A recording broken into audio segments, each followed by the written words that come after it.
남자애들만 2명 키우고 있는데 처음에 이 아이가 믿고 싶죠. 제가 늘 교육하는 게 절대 거짓말을 해서는 안 된다 라고 하지만 거짓말 하더라고요. 안녕하세요. 학교변호사 김영미입니다. 어느 순간부터 마폭이 거의 유행이 되다시피 했어요. 거의 다 대부분은 쌍방이에요. 마폭이라는 게 학폭을 걸었는데 맞대응해서 또 학폭을 건다 라는 의미거든요. A 학생이 사실은 B 학생을 주먹으로 한 대 때렸어요. 그러면 당연히 이 A 학생을 학교폭력으로 신고할 거 아니에요. 그러면은 예전에는 A 학생이 본인이 주먹으로 친 행동이 있으니까 어쨌든 넙죽 엎드려서 잘못했다고 하고 그냥 처분에 다 수긍하면서 조치를 이행했는데 이제는 어떻게 하느냐. 얘가 이유 없이 B 학생을 때린 게 아니에요. B 학생이 그 전부터 계속 A 학생을 불편한 행동을 가끔 했어요.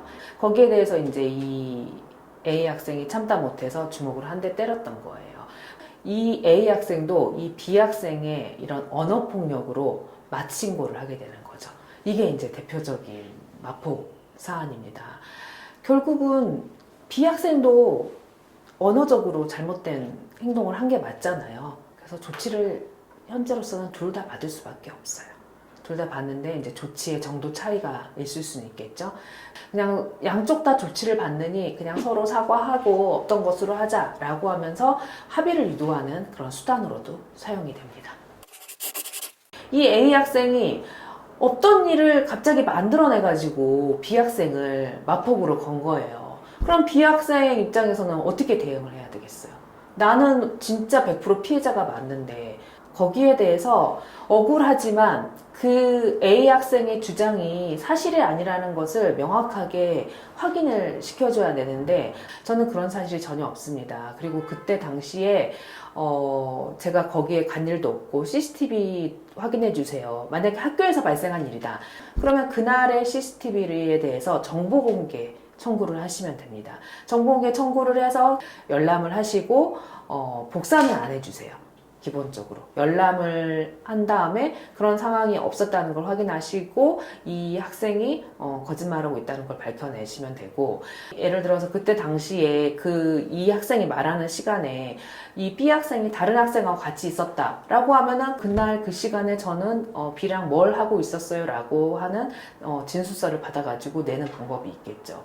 이 B 학생의 학부모님께서는 이게 사실이 아니니 당연히 알아서 학교에서 나의 억울함을 밝혀주겠지 라고 가만히 계시면 안 되고, B 학생이 그런 행동을 하지 않았다는 것에 대해서 적극적으로 대응하셔서 조치를 해야 되고, 결국은 이 두 건이 다 학교폭력심의위원회로 올라가거든요.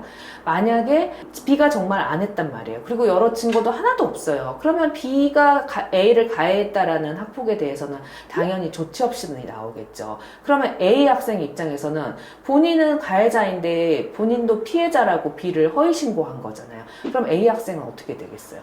본인이 했던 B에 대한 신체폭력에 대한 조치 플러스 B가 A를 가해하지도 않았는데 거짓말로 신고한 부분에 대한 어떻게 보면 2차 가해인 거예요. 그래서 2차 가해까지 더해져서 조치가 가중된 조치가 나옵니다. 제가 최근에 마폭으로 한 사안에 대해서 대응을 했었는데요. A 학생이 피해가 엄청나게 커요. 그런데 B 학생이 난 당연히 잘못했다라고 반성을 할 줄 알았는데 본인이 한 행동에 대해서는 전부 안 했다라고 부인을 하면서 오히려 A 학생이 본인에게 잘못된 행동을 했다, 언어폭력을 했다라고 하면서 마폭을 신고한 거예요. 거기에 대해서 이제 저는 가해한 행동에 대해서 얼마나 지속적이고 심각하게 가해를 했는지에 대해서 충분히 의견을 전달하고, A 학생도 심의위원회 가서 본인의 피해 진술을 되게 잘 이야기를 했어요. 그래서 이 B 학생에게는 전학 조치가 내려졌어요. 네, 그 정도로 조치가 세질 수 있다는 점 명심하셔야 됩니다. A와 B는 둘 다 비슷비슷한 잘못을 했어요. 근데 문제는 이 A 학생이 본인이 당한 피해에 대해서만 부모님한테 이야기하고 본인이 가한 가해에 대해서는 부모님한테 거짓말을 한 거예요. 근데 부모님 입장에서는 우리 아이는 무조건 피해자일 뿐이다 라고 하면서 결국은 이 양쪽 다 학교폭력 조치가 나왔는데 여기에 대해서 불복하고 행정심판까지 가서 결국은 행정소송까지 이어지는 경우들이 많거든요. 제가 말씀드리고자 하는 것은 우리 아이는 거짓말을 안 한다라고 믿고 싶겠지만 거짓말을 하는 것은 인간의 본성이잖아요. 그래서 아이들이 거짓말을 할 수 있다는 생각을 늘 염두에 두고 아이들이 그 거짓말을 사실대로 부모님한테 말할 수 있는 그런 환경을 만들어 주셔야 돼요. 남자애들만 2명 키우고 있는데 처음에 이 아이가 믿고 싶죠. 제가 늘 교육하는 게 절대 거짓말을 해서는 안 된다 라고 늘 교육해요. 하루에 몇 번씩 거짓말하는 건 제일 나쁜 거야 라고 하지만 거짓말 하더라고요. 그 거짓말 했다는 거 알았을 때 부모가 받는 충격이 좀 크긴 하거든요. 하지만 생각해보면 저도 커가면서 부모님한테 크고 작은 거짓말 했어요. 뭐 예를 들어 학용품 뭐 1,000원이면 될 걸 2,000원 받아가고 이런 것도 소소한 거짓말이잖아요. 그런 것처럼 우리 아이가 나한테 말을 안 한 뭔가 있을 수 있다 라는 거 생각하시고 그 분위기를 잘 형성해서 그 답을 이끌어내시고 아이로부터 그런 말을 들었을 때 그걸 원만하게 잘 해결할 수 있는 방안을 모색하는 게 보호자로서의 역할이라고 생각됩니다. 네, 오늘은 마폭에 대해서 말씀드렸는데요. 억울한 경우에는 당연히 마폭을 해야 되지만 이걸 잘못된 방법으로 활용하는 수단이 되어서는 안 되겠습니다.